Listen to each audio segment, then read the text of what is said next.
With a total of 32 entries all to race together, last Saturday's Bridgestone SA Production Car Championship events at Kyalami was set to provide some of the Westbank Super Series race day's most spectacular highlights. Reigning SA champion Leroy Poulter qualified his Nissan on pole in Class A, ahead of BMW drivers Anthony Taylor and Etienne van der Linde, while the Volkswagen Golf 5 GTIs of Graham Nathan, Heinz Bozay and Ian Pepper headed up the Class T grid. Leroy Poulter, it's number one on your car, reigning champion, number one, pole position for race number one. You got to be a happy chappy. No, definitely. We didn't think it would happen. Put it together, I think, at the last minute, and yeah, we're happy. But you come off last weekend, Durban, you won a race there, but it's going to be hot and steamy today. Yeah, I think it's going to be difficult today.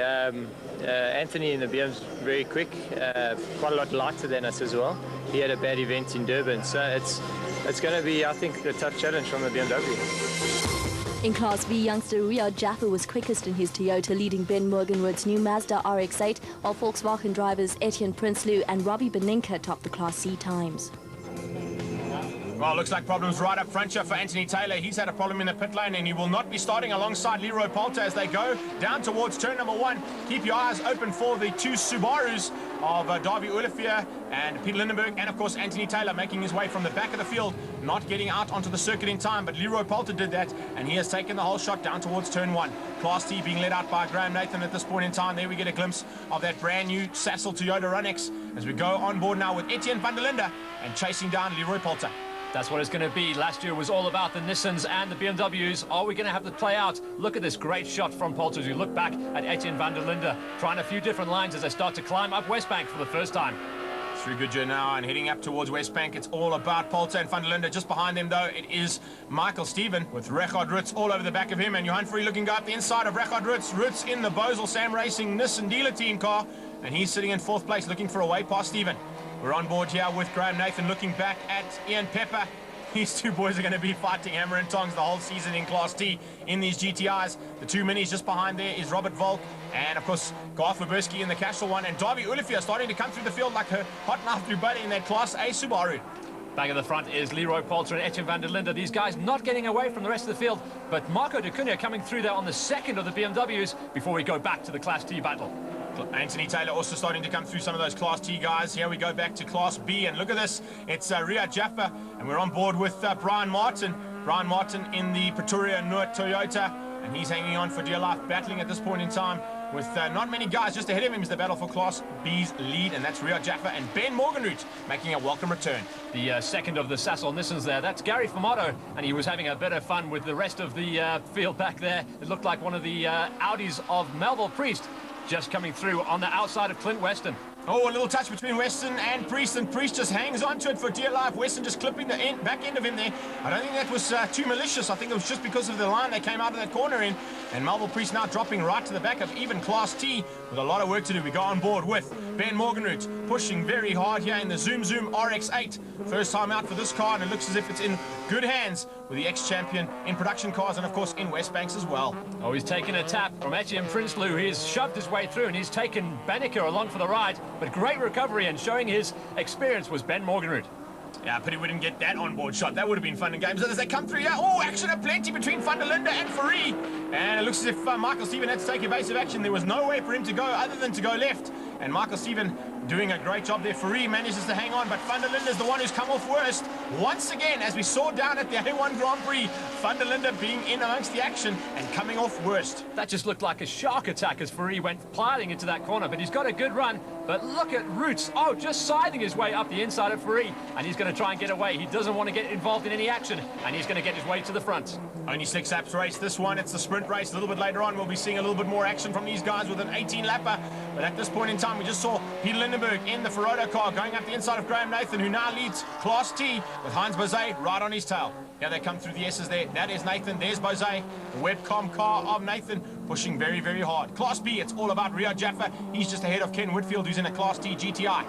Out front, Poulter, and he's trying to pull away from Stevens, but Roots is on the move, and he is bringing Fourie along for the ride. Fourie losing a little bit of weight there. That's going to help him improve his times. Bits and pieces falling off the car there. That's due to that incident between himself and van der Linde. The checkered flag is waiting for Poulter. He's going to take the win here. A great start for the season. He's taken a win in Durban, and he has one at Kyalami as well. Michael Stephen finishes up in second place with Ritzy on his tail. Behind the leading trio, Johan Fourie survived his wild ride to finish ahead of Sean Watson-Smith's similar Audi, Anthony Taylor's BMW, plus the Nissans of Gary Fumato and Chop Sapuka. Graham Nathan won Class T in his Golf GTI, Riyad Jaffa Class B in his Toyota, and Robbie Benenko Class C in his Volkswagen City Golf. Afterwards, we spoke to BMW's Etienne van der Linde. I think we had the legs on the Nissan for the first heat. Leroy went defensive from lap one, so I knew, I had to wait a bit and for him to make a mistake or for his tyres to go off towards the end and then make an attack. But then coming into the kink on lap 3, I think, he went defensive. I took my line, knowing that the Audis were quite far behind, and turning in, one of them just rammed me up the side or up the back. Well, hoping to do better this time is Etienne van der Linde on pole position as they head down towards turn number 1. He's got the whole shot over Leroy Poulter by the looks of things. As the rest of the field starts streaming through, it looks like it was Ian Pepper who got the whole shot in Class T. No, actually Heinz Bazet just behind there. But a good effort there from Graham Nathan, who's starting right at the back of the field due to some problems earlier on. But here we go, on board, looking back at Poulter from van der Linde's Cashel BMW. In third and fourth spot, it's Roots and Dakuna in the dealer team Nissans. So these guys taking the fight to the factory boys in the second heat. Yeah, and up above them, most of them except for this man, Leroy Poulter, as we see him trying to close down on the Cashel BMW of van der Linde. Van der Linde opening up a little bit of a gap, but Poulter's very good on the brakes as they come through Goodyear now for the first time, heading up towards what was affectionately known as Clubhouse. And as they go up there, who's going to be the latest of the breakers there? Dacunia looking to go up the inside of Roots. Roots just closes the door. There's a move from Gary Fumato. He sneaks up the inside of Anthony Taylor, who's got Fourie and Priest right on his tail. In Class T, it's Bose, and then battling between second place as we go on board now with Ian Pepper looking back at the two minis. It's Robert Volk and in the Affinta Parts one, and the Cashel Mini just behind him is Garth Boberski. Great shots here from Ian Pepper's car as they head up towards West Bank, and it's really tight stuff in Class T, but it's just as tight in Class A. Lots of races going on within this, and remember, 18 laps of action. These guys don't want to let anything get away, and there at the front, we are pretty much glued together with the top 5 guys separated by less than a second. Sean Watson-Smith having a look at the inside of the Dacunia as they came through the sweep now onto the brakes. Let's see who's going to have it on the brakes here. Richard Roots going up the inside of Poulter, and he gets him. Great onboard stuff here from van der Linde, and they are side by side as they head down towards the kink. But it's Richard Roots who's got the line, and he takes the lead. Well, he takes second place away from Leroy Poulter. I thought he was going to bring Dakuna along for the ride, but Dacuna's just had a move put on him by Sean Watson-Smith and the Audi, so the engine Audi making his way through. Where are the rest of the Audis? Class T at the moment, it's all about the battle of the GTIs and Minis, and it's being won by GTI at this point as we go on board with Poulter. And seems to have a problem. He's falling back in amongst these competitors. That's a serious problem for Leroy Poulter after taking race 1's win. He's now right at the back and behind his teammate Chop Sapuka. So serious hassles here. And problems here between Sapuka and Darby. Olivier gets a little nudge. I'm not sure if Olivier missed a gear there, but he had nowhere to go, did Chop Sapuka, and he just went straight up the back end of that Bosel Subaru. Not a problem for the Subarus. I think they're pretty good at going off-road. Look at Roots all over the back. I think we felt the touch there as he came up on the back wheel of van der Linde. Looks like he's going to set up wide and try and swing in and make a move. As he comes across our shot, let's see if he's made it stick. Coming up the inside of van der Linde, and it's going to be a drag race to the left-hander. Roots should have the line to take it through, and he goes into the lead. Superb bit of driving there from Richard Roots, setting it up 2 corners back and going wide, hitting the apex late and then just powering through that corner to overtake the Cashel BM as they went into the S's. Here comes the rest of the field looking for those Audis. They are way behind. This man is dominating in Class T though. It's Graham Nathan in the Webcom GTI. He's ahead of Heinz Bose by quite a while. And here we go, back up front. It's the 2 Audis battling with Richard Roots. A little touch there. Roots, he gets spun out, but look at that. Just sticks on the power. There's not even a thing going wrong with that car. He's side by side, then 360 degrees, and all the time, foot flat. I think those tyres were going off. That allowed the 4x4 Quattro Audis to catch up, and he's going to have to play chase.